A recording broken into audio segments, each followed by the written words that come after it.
Hi guys, welcome back to the channel and to the second episode of Research Paper Summary, where I summarize the contributions and ideas from different AI-related research papers. In today's video, I'll be covering the paper that introduces the first translation model known as TransE. Now, this paper was published back in 2013, and since then, many different variations of translation model has been proposed, such as TransR, TransH, and TransD, all of which were proposed to alleviate some of the limitation of TransE. However, I still find this paper to be very useful in helping me understand A, the basic, and B, the overall training and evaluation process of a translation model. I hope you find this video useful, so let's get to it. If you're new here, my name is Ryan. I'm a first year PhD student based in London, and on this channel, we explore and share actionable insights on different topics such as AI research, entrepreneurship, and life design, encouraging us to take more actions and live a happier and more intentional life.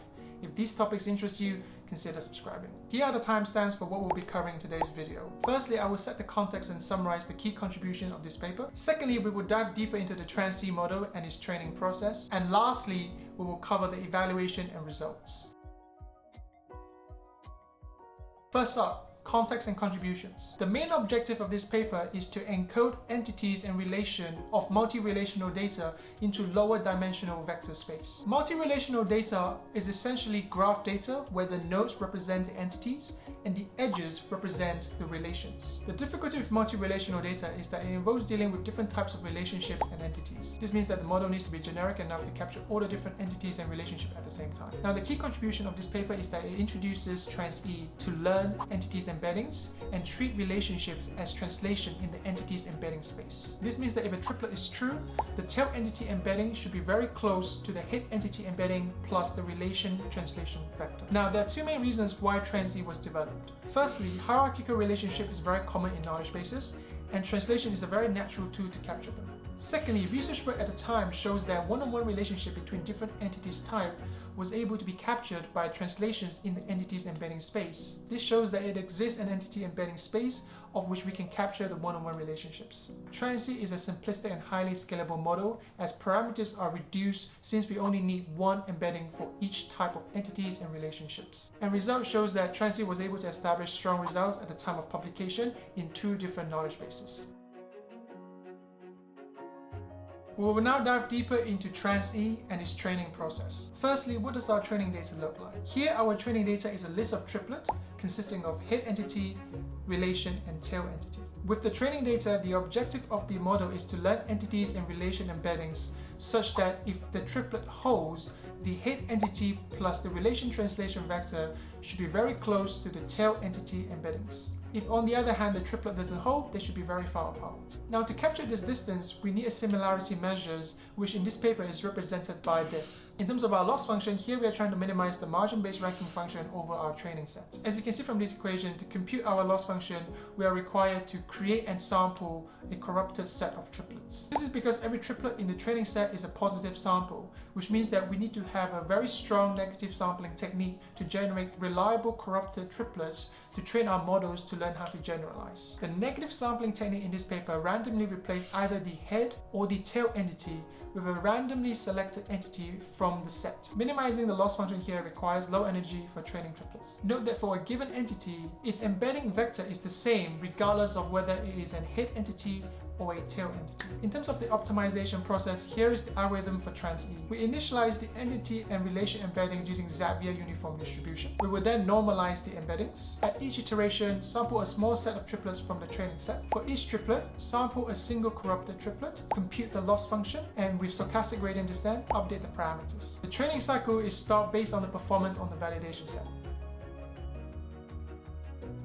We're now moving on to the last part of this video covering evaluation and results. First thing first, what is the evaluation process and metrics in translation models? The evaluation process is as follows. For each test triplet, create corrupted triplets by replacing the head entity with each of the entities from the entity set. Once you have done that, compute the dissimilarities of each corrupted triplet and sort them in ascending order. The third step involves identifying the ranking of the correct triplet. Lastly, repeat step 1 to 3 for tail entities. Once we have completed all the steps for both head and tail entities, we are now ready to compute our evaluation metrics. There are two evaluation metrics, the mean rank and the hits at K metric. Mean rank is quite self-explanatory, and hits at K measures the number of correct entities ranked in the top K. And so in our examples, the hits at 10 measures the number of correct entities ranked in the top 10. Now the problem with the above evaluation process is that some of the corrupted triplets might be valid triplets from our training set, which means that they might be ranked higher than the correct test triplet. However, this shouldn't be counted as an error because technically the model isn't wrong. To avoid this problem, the authors have removed all the corrupted triplets from the list that are in the training, validation, and test set, ensuring that none of the corrupted triplets are in the data split. This is now a common procedure, and papers usually report both the raw and filter version of the evaluation metrics.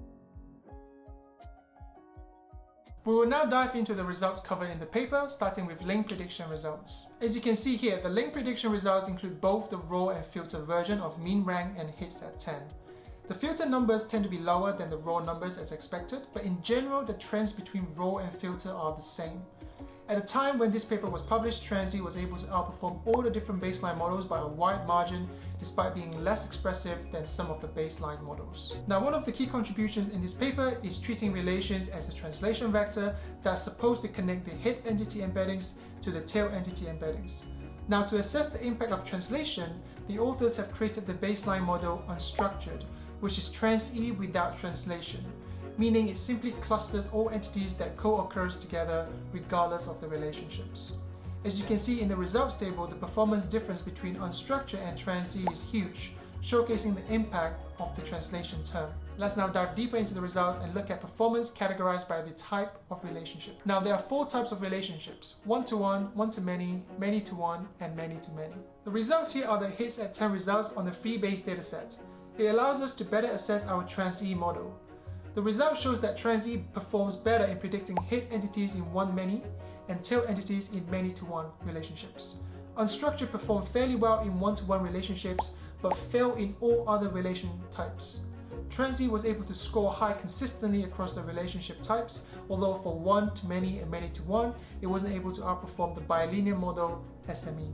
Now the last result I want to share with you guys that was covered in this paper is to assess how well does TransE generalize to new facts. We assess this by running the following experiments. First, we randomly select 40 relationships. Secondly, we split the dataset into 2 sets. Set A contains all the triplets of the 40 relationships, where we included 1,000 triplets for each relationship, totaling 40,000 triplets.